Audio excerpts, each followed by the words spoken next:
ಜೈಲು ಸೇರಿದ್ದ ಮಾನವ ಹಕ್ಕುಗಳ ಹೋರಾಟಗಾರ ಫಾದರ್ ಸ್ಟ್ಯಾನ್ ಸ್ವಾಮಿಯ ನಿಧನ ಖಂಡಿಸಿ ಎಸ್ಡಿಪಿಐ ದಕ್ಷಿಣ ಕನ್ನಡ ಜಿಲ್ಲಾ ಸಮಿತಿಯ ವತಿಯಿಂದ ನಗರದ ಜಿಲ್ಲಾಧಿಕಾರಿ ಕಚೇರಿಯ ಮುಂದೆ ನಿನ್ನೆ ರಾತ್ರಿ ಮೊಂಬತ್ತಿ ಪ್ರತಿಭಟನೆ ನಡೆಯಿತು. ಬುಡಕಟ್ಟು ಜನಾಂಗದ ಹಕ್ಕುಗಳಿಗಾಗಿ ಹೋರಾಟ ನಡೆಸಿದ ಮಾನವ ಹಕ್ಕು ಹೋರಾಟಗಾರ ಫಾದರ್ ಸ್ಟ್ಯಾನ್ ಸ್ವಾಮಿಯ ಮರಣವು ಪ್ರಸಕ್ತ ದೇಶದಲ್ಲಿ ಆಡಳಿತ ನಡೆಸ್ತಾ ಇರುವ ಫ್ಯಾಸಿಸ್ಟ್ ಸರ್ಕಾರದ ಅಮಾನವೀಯ ಕ್ರೌರ್ಯದಿಂದ ಸಂಭವಿಸಿದೆ. ಸರ್ಕಾರದ ಇಂತಹ ಪೈಶಾಚಿಕ ಕೃತ್ಯದ ವಿರುದ್ಧ ಹೋರಾಟವನ್ನ ಮಾಡಬೇಕಾಗಿದೆ. ಸ್ಟ್ಯಾನ್ ಸ್ವಾಮಿ ಮರಣವು ಕೇವಲ ಮರಣವಲ್ಲ, ಅದೊಂದು ಪ್ರಜಾಪ್ರಭುತ್ವದ ಕಗ್ಗೊಲೆ ಅಂತ ಪ್ರತಿಭಟನಾಕಾರರು ಆಕ್ರೋಶ ವ್ಯಕ್ತಪಡಿಸಿದರು.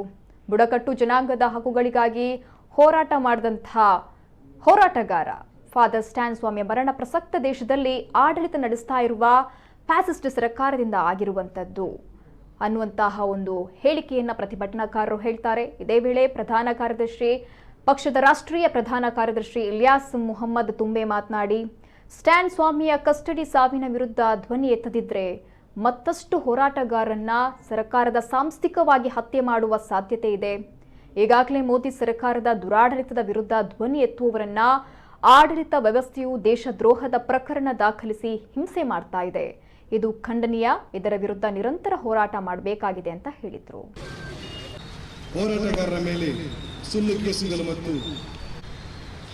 ಜುಲೈ 8 ಇವತ್ತಿನ ದಿವಸ ಸೋಷಿಯಲ್ ಡೆಮೊಕ್ರಾಟಿಕ್ ಈ ಪ್ರತಿಭಟನೆಯ ಅಧ್ಯಕ್ಷತೆಯನ್ನು ವಹಿಸಲಿರುವಂತಹ ನಮ್ಮನ್ನು ಪ್ರೀತಿಪೂರ್ವಕವಾಗಿ ಈ ಒಂದು ಪ್ರತಿಭಟನಾ ಸಭೆಗೆ ಸ್ವಾಗತಿಸ್ತಾ ಇದ್ದೇನೆ. ಪೂರ್ವಕವಾಗಿ ಬಂದಿರುವಂತಹ ಎಲ್ಲ ಕಾರ್ಯಕರ್ತರನ್ನು ಕಾರ್ಯಾದೇಶ ಆಗಿರುವಂತಹ ಅನ್ವರ್ ಸಾದತ್ ಅವರನ್ನು ನಾನು ಪ್ರೀತಿಪೂರ್ವಕವಾಗಿ ಆಹ್ವಾನಿಸುತ್ತೇನೆ. ಬರುವುದಕ್ಕಿಂತಲೂ ಸಮರ್ಪಕವಾದಂತಹ ಪೌಷ್ಟಿಕಾಹಾರವನ್ನು ಕೊಡ್ತೇವೆ. ಆದರೆ ಕನಿಷ್ಠ ಪಕ್ಷ ಕುಡಿಯಲಿಕ್ಕೆ ಸಾಧ್ಯವಾಗ್ತಾ ಇಲ್ಲ. ನಮಗೆ ಸ್ಟಾಕ್ ಅಂತ ಕೇಳುವ ನ್ಯಾಯಾಲಯಕ್ಕೆ ಮೊರೆ ಹೋಗ್ತಾರೆ, ಎನ್ಐಎ ನ್ಯಾಯಾಲಯಕ್ಕೆ ಅವರು ಮೊರೆ ಹೋಗ್ತಾರೆ. ಮಾನವ ಹಕ್ಕುಗಳಿಗೆ ಆಗಿರ್ತದೆ, ಮಾನವೀಯತೆಗೆ ಆಗಿರ್ತದೆ. ಆದರೆ ಇದನ್ನು ಕೊಡುವುದನ್ನು ಅರ್ಥ ಮಾಡಿಕೊಳ್ಳಬೇಕು.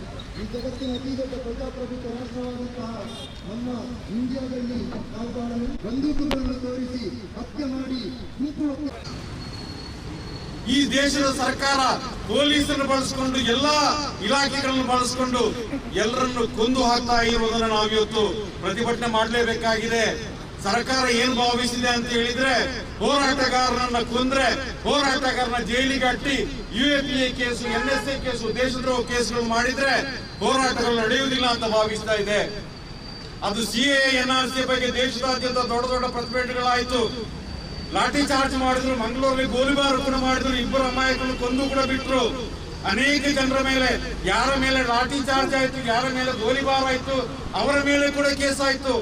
ಪೊಲೀಸರು ಮುಖತಃ ಹೇಳ್ತಾ ಇದ್ರು, ವಿಡಿಯೋಗಳು ದಾಖಲಾಗಿದೆ, ಅವ್ರನ್ನು ಕೊಂದು ಬಿಡಬೇಕು, ಯಾರು ಸಾಯಿಲ್ವಾ ಅಂತ ಹೇಳಿ. ಆ ನಂತರ ಯಾರು ಪ್ರತಿಭಟನೆಗೆ ಬಂದಿದ್ದಾರೆ ಅವರ ಮೇಲೆ ಕೂಡ ಕೇಸ್ ಆಯ್ತು. ಆದ್ರೆ ಪ್ರತಿಭಟನೆಗಳು ನಿಲ್ಲಿಲ್ಲ. ಯಾರಿಗೂ ಅನ್ಯಾಯ ಮಾಡಿದ್ರೆ ಹೋರಾಟಗಾರರು ಸುಮ್ಮನಿದ್ದು ಬಿಡುವುದಿಲ್ಲ. ಫಾದರ್ ಸ್ಟ್ಯಾನ್ ಸ್ವಾಮಿ ಅವರು ಹುತಾತ್ಮರವರು. ಅವರು ಫಾದರ್ ಅಂತ ಅಲ್ಲ, ಅವರು ಸಮಾಜಕ್ಕೆ ನ್ಯಾಯ ಕೊಡ್ಲಿಕ್ಕೆ ಹೋರಾಟ ಮಾಡಿದಂತಹ ಹುತಾತ್ಮರು. ಜೈಲಿನಲ್ಲಿ ಬಂದಾಗ ಅಧಿಕಾರಿಗಳು ಕೇಳಿದ್ರು, ನಿಮ್ಮನ್ನ ಹೊರಗೆ ಹೊರಗೆ ಬಿಡಬೇಕಾದ್ರೆ ಏನಾದ್ರೂ ತಪ್ಪೊಪ್ಪಿಗೆ ಬರೆದು ಕೊಟ್ಬಿಡಿ ಅಂತ. ಸ್ಟ್ಯಾನ್ ಸ್ವಾಮಿ ಏನ್ ಹೇಳಿದ್ರು ಅಂದ್ರೆ, ನನಗೆ ಆ ತರದ ಯಾವುದೇ ಸೌಕರ್ಯಗಳು ಬೇಡ, ಸಾಯುವುದಾದ್ರೆ ನಾನು ಒಂದು ಜೈಲಿನಲ್ಲಿ ಸಾರಬೇಕು, ಇಲ್ಲ ಅಂದ್ರೆ ಕೋರ್ಟ್ ಅಲ್ಲಿ ಜಾಮೀನು ಸಿಗ್ಬೇಕು ಅಂತ ಹೇಳಿದ್ರು. ಏನು ತಪ್ಪು ಮಾಡಿದ್ದಾರೆ ಸ್ಟ್ಯಾನ್ ಸ್ವಾಮಿ ಅವರು? ಏನು ಕೊಲೆ ಮಾಡಿದಾರ? ಏನಾದ್ರೂ ಅವರ ಮೇಲೆ ಕ್ರಿಮಿನಲ್ ಕೇಸ್ಗಳಿದೆಯಾ? ಇಲ್ಲ. ಅವರೊಬ್ಬರು ಫಾದರ್. ಅವರು ಚರ್ಚ್ಗಳಲ್ಲಿ ಪ್ರಾರ್ಥನೆ ಮಾಡಿ ಬೈಬಲ್ ಅನ್ನ ಬೋಧನೆ ಮಾಡುವಂತ ಫಾದ್ರಿಯವರು. ಜಾರ್ಖಂಡ್ ರಾಂಚಿಯಲ್ಲಿ ಅವರ ಮನೆ ಇದೆ. ಜಾರ್ಖಂಡ್ ಸುತ್ತಮುತ್ತ ಆದಿವಾಸಿಗಳು, ಬುಡಕಟ್ಟುಗಳು, ದಲಿತರು ಅತ್ಯಂತ ಹೀನಾಯವಾದ ಬದುಕನ್ನು ಮಾಡುವಂತ ಸಂದರ್ಭದಲ್ಲಿ ಆ ದಲಿತರನ್ನ ಬುಡಕಟ್ಟುಗಳನ್ನ ಕರೆದುಕೊಂಡು ಬಂದು ಹೇಳ್ತಾರೆ, ಇದು ನಿಮ್ಗೆ ಹಿಂಗೆ ಅಂತ ಹಕ್ಕುಗಳಿದೆ, ನಿಮ್ಗೆ ಮನೆ ಇಲ್ಲ, ನೀವಿರುವಂತ ಜಾಗವನ್ನು ಸರ್ಕಾರ ಆಕ್ರಮಣ ಮಾಡಿಕೊಂಡು ಅದನ್ನು ವಶೀಕರಣ ಮಾಡಿಕೊಂಡು ದೊಡ್ಡ ದೊಡ್ಡ ಅದಾನಿ, ಅಂಬಾನಿ ಮುಂತಾದ ಗಣಿಗಾರಿಕೆ ಮಾಡುವ ಕಂಪನಿಗಳಿಗೆ ಲೀಸ್ ಕೊಡ್ತಾ ಇದೆ, ನಿಮ್ಮನ್ನು ಓಡಿಸ್ತಾ ಇದೆ. ಹಾಗಾಗಿ ನೀವು ಇದನ್ನು ಬಿಡಬೇಡಿ, ಹೋರಾಟ ಮಾಡಿ ಅಂತ ಜನರಿಗೆ ಅವರು ಸಂಘಟಿಸಿದ್ರು. ಅವರಿಗೆ ಪ್ರಜ್ಞಾವಂತಿಕೆ ಬೋಧೆಯನ್ನು ಮಾಡಿದ್ರು.